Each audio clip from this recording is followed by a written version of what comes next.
Pernah nggak sih kamu merasa seperti ini? Setiap hari rasanya dibombardir berita. Dari notifikasi di ponsel, headline di TV, sampai postingan di media sosial. Iya, di mana-mana ya. Betul. Tapi anehnya, di tengah semua kebisingan itu, ada rasa cemas kalau kita ketinggalan satu informasi penting. Jadi kita terus-terusan scrolling, tapi di akhir hari nggak ada satupun yang benar-benar nyangkut di kepala. Cuma lelah sama gelisah aja yang tersisa kan? Nah, itu dia. Perasaan itu, perasaan jenuh tapi takut ketinggalan, kayaknya dialami banyak orang deh. Nah, diskusi kita kali ini akan membahas sebuah gagasan yang kedengarannya cukup radikal sebagai solusi. Apa tuh? Bagaimana jika jalan keluarnya adalah dengan berhenti total mengonsumsi berita? Berhenti total. Wah, itu terdengar ekstrim banget. Tapi kita di sini untuk mengupasnya lebih dalam kan? Berdasarkan dua sumber menarik yang kamu bawa. Tepat. Yang pertama itu tulisan dari Rolf Dobelli, judulnya Avoid News. Oh, Dobelli. Argumen-argumennya biasanya tajam banget. Betul. Dan yang kedua, ini lebih ke pengalaman nyata dari Steve Pavlina di artikelnya Overcoming News Addiction yang benar-benar melakukan puasa berita. Oke, jadi kita akan membedah ide yang kedengarannya agak gila ini ya. Iya, tugas kita sekarang itu. Kenapa kedua penulis ini begitu yakin bahwa berita bukan cuma buang-buang waktu, tapi secara aktif berbahaya bagi pikiran, tubuh, bahkan kreativitas kita? Kita akan lihat dari argumen logisnya sampai ke pengalaman pribadinya. Oke, menarik. Ayo kita mulai dari fondasi argumennya, dari Rolf Dobelli. Apa ide besarnya? Dobelli itu membuka argumennya dengan satu analogi yang sangat kuat dan langsung mengena ya. Gimana tuh? Berita bagi pikiran sama seperti gula bagi tubuh. Wow, itu perumpamaan yang kena banget. Berita itu gula. Kenapa gula ya? Kenapa bukan katakanlah junk food pada umumnya? Apa yang spesifik dari gula? Nah, pertanyaan bagus. Karena gula, sama kayak berita, disajikan dalam potongan-potongan kecil yang sangat mudah dikonsumsi. Kita nggak perlu usaha buat menelannya. Oh iya juga ya? Seperti permen, kita bisa mengonsumsinya dalam jumlah tak terbatas. Tapi kita nggak pernah merasa benar-benar kenyang atau puas secara intelektual. Justru kita jadi ketagihan buat terus nyari cemilan informasi berikutnya. Pantesan rasanya kayak ngemil ya. Nggak sadar udah scroll berita setengah jam, tapi nggak ada nutrisi yang didapat, cuma rasa gelisah. Dan Dobelli bilang ini ada hubungannya dengan cara otak kita bekerja sejak zaman dulu. Betul. Dia mengaitkannya dengan evolusi. Otak kita ini pada dasarnya masih otak manusia gua yang didesain untuk lingkungan di mana informasi itu langka, penting, dan relevan buat bertahan hidup. Contohnya kayak, awas, ada harimau di balik semak itu gitu ya? Tepat. Sekarang kita hidup di zaman kelimpahan informasi. Mirip seperti kelimpahan makanan olahan. Sesuatu yang tadinya penyelamat hidup dalam jumlah berlebihan justru jadi racun. Dan Dobelli sendiri sudah membuktikannya. Dia pernah coba berhenti total? Pernah. Dia melakukan eksperimen pada dirinya sendiri selama setahun penuh, tanpa berita. Hasilnya menurut laporannya sangat signifikan. Pikirannya jadi lebih tenang, lebih sedikit gangguan, punya lebih banyak waktu luang, tingkat kecemasannya menurun drastis. Wow. Dan yang terpenting, dia merasa bisa berpikir jauh lebih dalam. Oke, ini menarik. Tapi apa argumen utamanya? Kenapa berita bisa seberbahaya itu? Pasti ada alasannya selain sekedar bikin ketagihan. Tentu. Ini masuk ke poin pertama Dobelli yang paling krusial. Berita secara sistematis memberikan kita gambaran yang salah tentang dunia. Gambaran yang salah? Maksudnya gimana? Cara kerjanya begini. Otak kita punya bias alami untuk tertarik pada hal-hal yang sensasional, mengejutkan, dramatis, dan personal. Media sangat paham soal ini dan mereka mengeksploitasinya habis-habisan untuk mendapatkan perhatian kita. Jadi, media sengaja menyorot hal-hal yang heboh, bukan yang benar-benar penting? Kedengarannya masuk akal sih, tapi ada contoh konkretnya nggak? Ada. Dobelli punya analogi yang sangat jelas soal ini. Bayangkan ada sebuah jembatan runtuh tepat saat sebuah mobil melintas di atasnya. Media akan fokus pada apa? Pasti mobilnya kan? Siapa pengemudinya? Kemana tujuannya? Kisah tragis keluarganya? Yang drama-drama gitu. Tepat sekali, cerita personal itu dramatis, emosional, dan murah untuk diproduksi. Padahal yang relevan seharusnya bukan mobilnya. Tapi kondisi jembatan itu sendiri, kenapa bisa runtuh? Apa jembatan lain juga berisiko sama? Itu yang seharusnya jadi pertanyaan utama. Nah, itu dia. Resiko yang sesungguhnya adalah stabilitas struktur jembatan itu, bukan nasib sial satu mobil. Dengan terus-menerus mengonsumsi berita yang fokus pada mobil ketimbang jembatan, Dobelli bilang kita akhirnya punya peta resiko yang sepenuhnya salah di dalam kepala kita. Benar juga, kita jadi lebih takut naik pesawat daripada kurang tidur, padahal statistik jelas menunjukkan mana yang jauh lebih mematikan dalam jangka panjang. Persis, kita lebih khawatir soal terorisme yang kemungkinannya kecil tapi meremehkan ancaman nyata kayak stres kronis atau resistensi antibiotik. Dan karena itu, Dobelli bilang, solusinya harus ekstrim. Iya, inilah yang membuat kesimpulannya begitu keras. Dia bilang, percuma saja kita mencoba mengimbangi bias ini dengan berpikir kritis saat mengonsumsi berita. Racunnya terlalu kuat. Menurutnya, satu-satunya solusi yang benar-benar efektif adalah berhenti total. Wow, berhenti total. Itu terdengar sangat absolut. Apa nggak ada jalan tengah? Misalnya, cukup dengan memilih sumber berita yang lebih berkualitas gitu. Menurutnya, masalahnya bukan pada kualitas jurnalisme, tapi pada format berita itu sendiri. Ini membawa kita ke poin berikutnya yang sangat menantang. Dobelli punya semacam eksperimen pikiran buat kamu. Oke, apa tuh? Dari sekitar 10.000 berita yang kamu baca atau tonton dalam setahun terakhir, sebutkan satu saja, satu berita yang benar-benar membuatmu bisa mengambil keputusan yang lebih baik tentang masalah serius dalam hidupmu, karirmu, atau bisnismu. Jujur ya, kalau ditanya begitu, saya langsung blank. Nggak ada yang kepikiran sama sekali. Mungkin ada, tapi saya harus mikir keras. Yang artinya itu nggak terlalu berdampak kan? Nah, poin yang sangat kuat kan? Inilah inti masalahnya. Media menjual yang baru dengan kedok yang relevan. Padahal, apa yang relevan bagi hidupmu itu pilihan yang sangat personal. Ruang redaksi nggak tahu apa yang relevan bagimu. Mereka cuma tahu apa yang baru dan bisa dijual hari ini. Tepat. Dobelli mencontohkan pembunuhan di Sarajevo pada 1914 yang memicu Perang Dunia Pertama, saat itu hanyalah satu dari ribuan berita sepele hari itu. Sebaliknya, peluncuran peramban internet pertama pada 1995 yang mengubah dunia nyaris nggak diliput sama sekali. Jadi paradoksnya, makin banyak kita tahu fakta dari berita, makin kita nggak ngerti gambaran besarnya.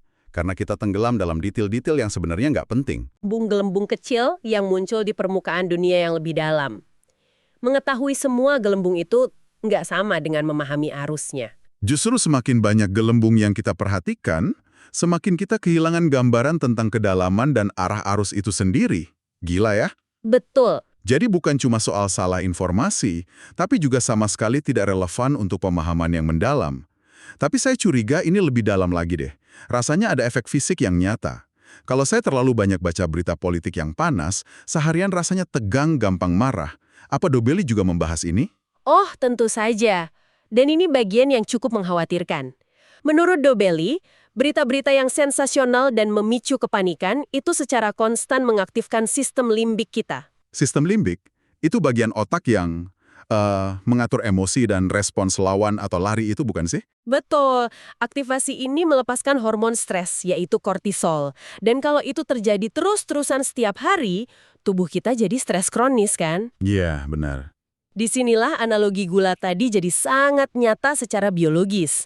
Sama seperti gula yang terus-menerus memicu respons insulin, berita sensasional yang terus-menerus memicu respons kortisol akan membuat tubuh kita berada dalam kondisi stres kronis. Akibatnya apa tuh? Ya, gangguan pencernaan, sistem kekebalan tubuh melemah, kegelisahan, dan kita jadi lebih rentan terhadap infeksi.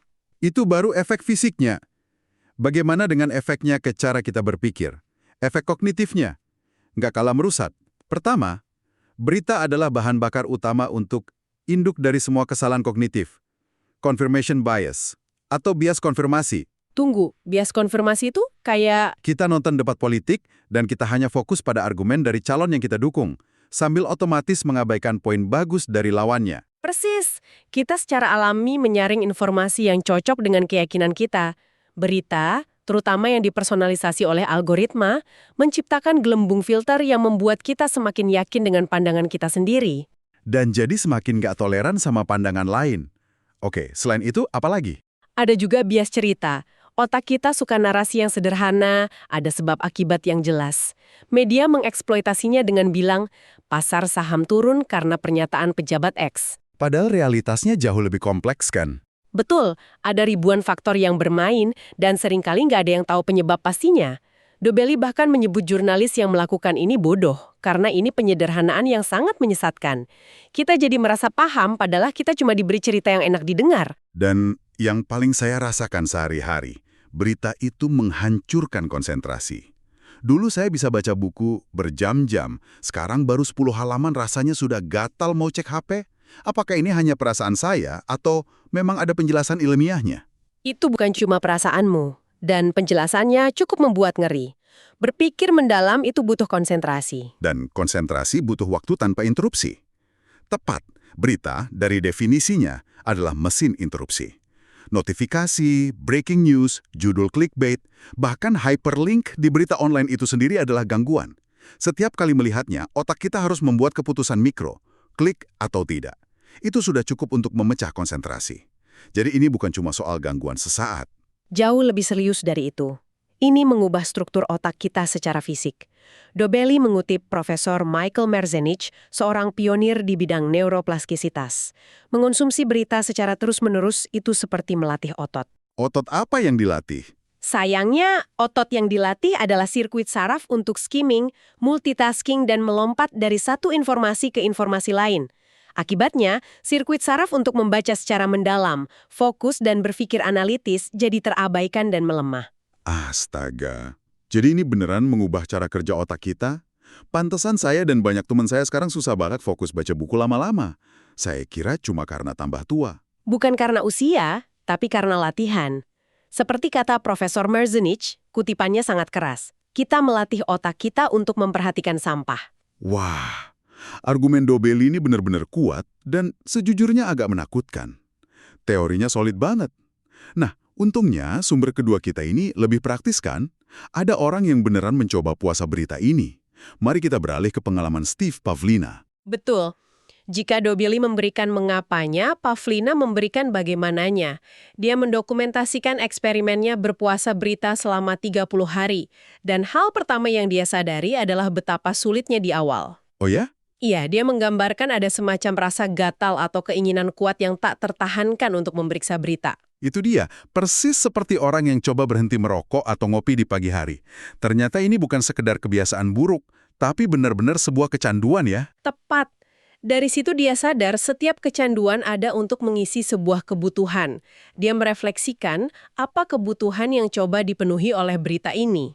Apa jawabannya? Baginya, berita memenuhi kebutuhan akan groundedness, rasa membumi, rasa terhubung dengan apa yang sedang terjadi di dunia.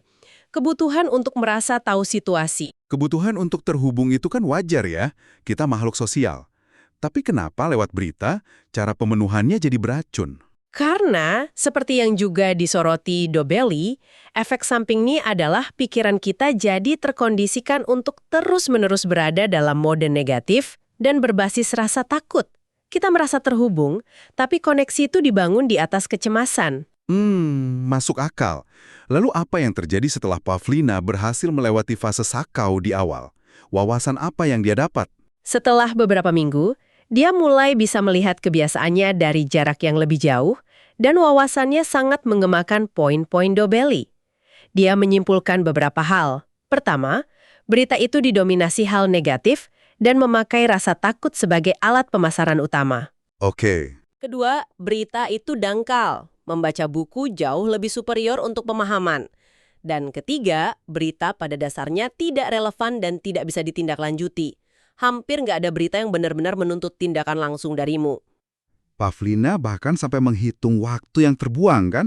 Saya ingat ada perhitungan yang mengejutkan di artikelnya. Benar, dia menghitung jika kamu menghabiskan rata-rata 30 menit sehari untuk berita, dan itu angka yang cukup konservatif loh bagi banyak orang. Iya, bisa lebih dari itu malah. Nah, maka dalam setahun kamu menghabiskan 183 jam. 183 jam. Itu gila. Kalau dihitung-hitung, itu hampir 23 hari kerja 8 jam sehari. Sama dengan 1 bulan penuh waktu kerja kita. Tepat. Bayangkan, 1 bulan gaji kita dalam setahun ditukar hanya untuk scrolling berita yang besoknya sudah kita lupakan. Mending dipakai liburan, Tepat sekali. Pertanyaan Pavlina sederhana, apakah berita yang kamu konsumsi setahun terakhir sepadan dengan 1 bulan penuh hidupmu? Dari kesadaran itulah dia merumuskan solusi 2 langkah. Oke, jadi gimana cara Pavlina lepas dari jeratan ini? Apa cuma modal tekad baja aja? Bukan cuma itu. Langkah pertama adalah kontrol. Melakukan puasa total selama 30 hari untuk memutus siklus kecanduan. Tapi yang kedua, dan ini yang paling penting, adalah substitusi. Substitusi, maksudnya? Kita nggak bisa hanya menghilangkan kebiasaan buruk. Kita harus menggantinya dengan kebiasaan baik yang memenuhi kebutuhan yang sama dengan cara yang lebih sehat. Oke. Jadi dia harus mencari cara lain untuk mendapatkan rasa terhubung atau groundedness itu. Apa yang dia temukan sebagai penggantinya? Dia menemukannya secara nggak sengaja. Selama masa puasanya, dia berlibur ke Sedona, Arizona, dan menghabiskan banyak waktu berjalan-jalan di alam. Di tengah gurun, di tengah keheningan, disitulah dia menemukan pengganti yang jauh lebih kuat. Alam sebagai pengganti berita, bagaimana cara kerjanya? Dia menyadari bahwa alam memberinya rasa koneksi dan rasa membumi yang jauh lebih dalam, lebih intuitif dan abadi. Ini koneksi yang menenangkan jiwa, beda total dengan pendekatan berita yang selalu berbau apa yang tidak kamu tahu bisa membunuhmu. Yang justru bikin cemas ya? Betul, saya bisa membayangkannya sih, berdiri di puncak gunung atau di tepi pantai memberikan rasa terhubung dengan sesuatu yang lebih besar dan abadi. Sementara membaca berita membuat kita terhubung dengan kekacauan sesaat. Di gurun, Pavlina tanpa sengaja menemukan sebuah batu yang bentuknya seperti hati. Dia mengambil dan menyimpannya di meja kerjanya. Oh iya. Batu itu menjadi semacam pengingat fisik akan koneksi barunya dengan dunia. Koneksi melalui alam, bukan melalui rentetan berita harian. Setelah itu, dia mengaku keinginan untuk memeriksa berita hilang begitu saja. Oke, setelah membedah argumen Dobelli dan pengalaman Pavlina, apa nih langkah konkret yang bisa kita tawarkan buat kamu yang mungkin sekarang merasa tertampar dan mau coba berubah? Saran dari kedua sumber ini sangat sinkron dan jelas. Coba lakukan puasa berita total. Nggak perlu selamanya, coba saja dulu selama 30 hari.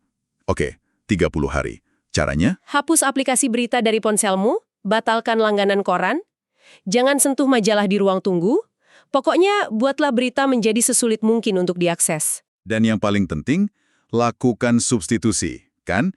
Jangan biarkan ada kekosongan. Ganti waktu yang biasa kamu pakai untuk scrolling berita dengan membaca. Tepat. Tapi bukan sembarang bacaan. Ganti berita harian dengan artikel panjang yang mendalam, esai, atau majalah berkualitas. Dan yang paling utama, baca buku. Buku apa saja?